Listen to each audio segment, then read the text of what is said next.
They drew it on paper, and that's as far as it goes. It didn't happen in reality.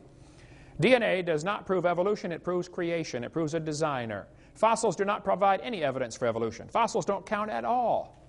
You find a bone in the dirt, you can't prove that bone had any kids, let alone kids that lived, and certainly not kids that were different than the grandparents.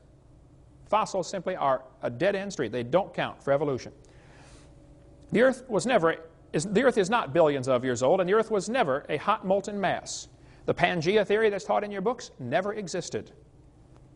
They say, all the continents used to fit together. I get that all the time. Oh, do you think all the continents used to fit together? Used to touch each other? I said, well, they still are. Just the low places are full of water. I mean, the continents are still connected, you know. What do you mean, did they? Hello? They still are. Animals and plants are designed, not adapted to their environments. There are no simple living organisms. Life did not arise 3.5 billion years ago like the textbook says. The sun did not form before the earth like the textbook says. Scientists have not made life in the laboratory. Snakes do not have vestigial legs. The earth never had an oxygen-free atmosphere like the textbook says. No animal is related to any other kind of animal. DNA is more than just chemicals. It carries information. Mutations do not improve the species. Similar bone structure does not prove a common ancestor. It proves a common designer. Amino acids do not prove relationships. Humans are not related to chimps. Darwin did not prove evolution. Textbooks do not teach kids to think critically. They teach them to not think at all. Arranging animals on paper does not prove a thing. Archaeopteryx is not part reptile. It's 100% bird. Feathers did not evolve from scales. It's not just the religious fundamentalists who disbelieve in evolution.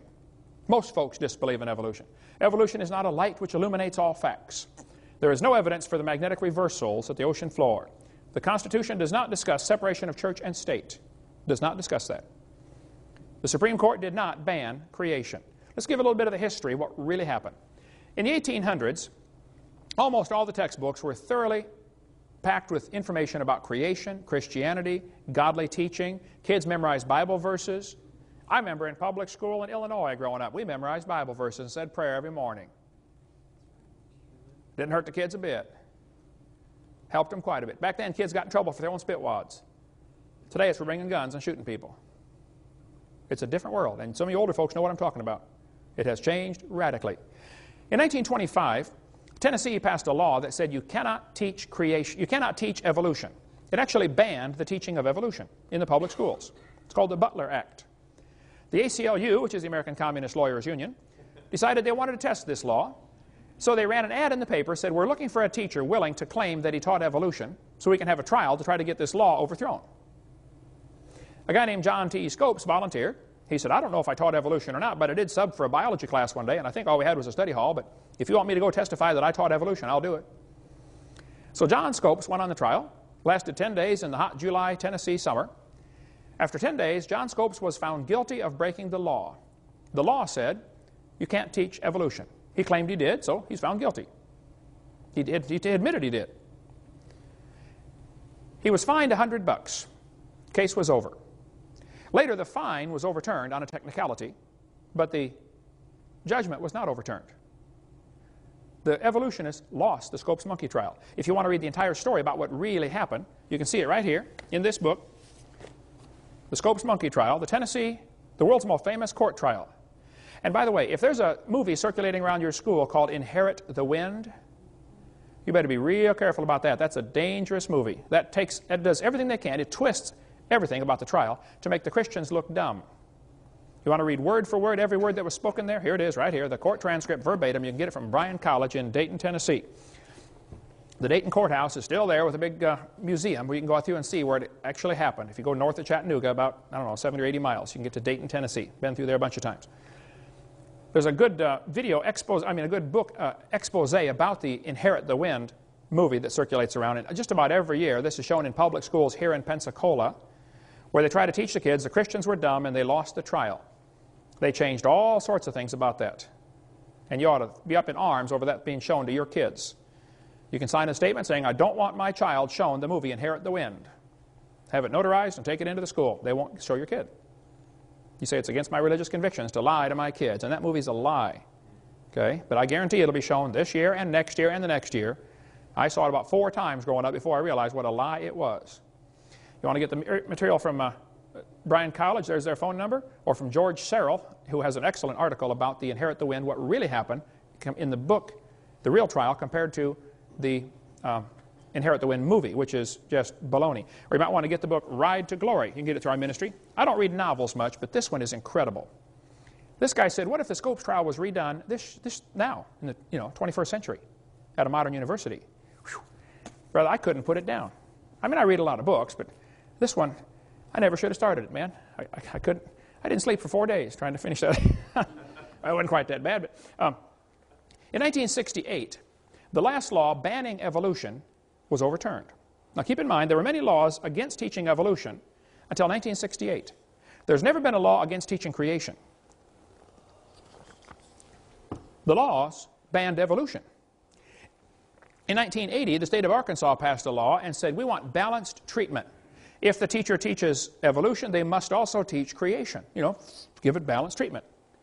The court in Arkansas, 8th Circuit Court, I believe, struck that down and said, no, this law is unconstitutional. They didn't say you couldn't teach creation. They just said you can't demand equal time. And the atheists started going around saying, see, you can't teach creation. That's not what the law said. It's not what the court said. They never said you can't teach creation. They just said you can't require that the teachers teach creation. If we passed a law in Florida that said the teachers are required to breathe, I bet that law would be struck down. Because, I mean, you probably ought to breathe, but they can't require that you breathe. Right? And that's what happened with the Arkansas law. Then Louisiana passed a law requiring teachers to teach creation if they taught evolution. Again, balanced treatment. Supreme Court struck this one. It went all the way to Supreme Court.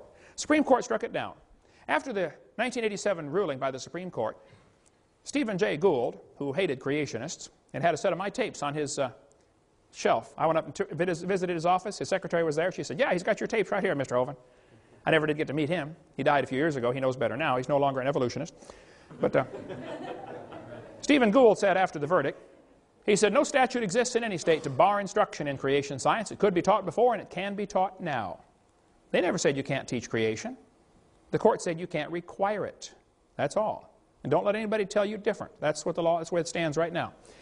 Michael Zimmerman said, and he's an evolutionist, he said the Supreme Court ruling did not in any way outlaw the teaching of creation science in public schools. Quite simply, it ruled that in the form taken by the Louisiana law, it's unconstitutional to demand equal time for this subject. Creation science can still be brought into science classrooms if and when teachers and administrators feel it is appropriate. Numerous surveys have shown that teachers and administrators favor just this route. And in fact, creation science is being taught in science courses throughout the country. Eugenia Scott is the president of the National Center for Science Education. Well, what a lousy name. They're not in favor of science. They're in favor of defending evolution is all. She said, the Supreme Court decision says only that the Louisiana law violates the constitutional separation of church and state. It does not say that no one can teach scientific creationism, and unfortunately, many individual teachers do. Some school districts even require equal time for creation and evolution. Here's the web page, the head of the front home page on the National Center for Science Education. Welcome to the home page of NCSE, a non-profit, tax-exempt membership organization working to defend the teaching of evolution against sectarian attack. We are a nationally recognized clearinghouse for information and advice to keep evolution in the science classroom and scientific creationism out. That's why they exist. I spoke in Berkeley last November, Berkeley, California. That's where these guys are located. I went and visited the National Center for Science Education.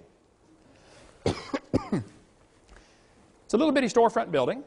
They had, I think, 4 or 5 employees, all crammed in this little building. I thought, this is the National Center for Science Education. Oh, yeah, but property's expensive in Berkeley, I understand, Good place for them. I went in there. They didn't know who I was. I didn't tell them my name. I went in there, hey, what kind of information do you guys hear? I used to be a science teacher. And they began giving me pamphlets and articles and stuff, Finally, one of the guys said, your voice sounds familiar. What's your name? I said, Kent Hovind. He said, I thought so. They taped a piece of paper on the floor. It says, Kent Hovind stood here. And I understand they won't walk on it. They walk around it. One of the guys came to all 10 hours that I lectured at Berkeley and asked me question after question after question. Look, these folks are not the enemy. Now, they do work for him, but they're not the enemy, okay? Satan is the enemy. They're just blinded, that's all. They're willingly ignorant, like the Bible says. But even the National Center for Science Education knows it's okay to teach creation if you want. William Provine said, teachers and school boards in public schools are already free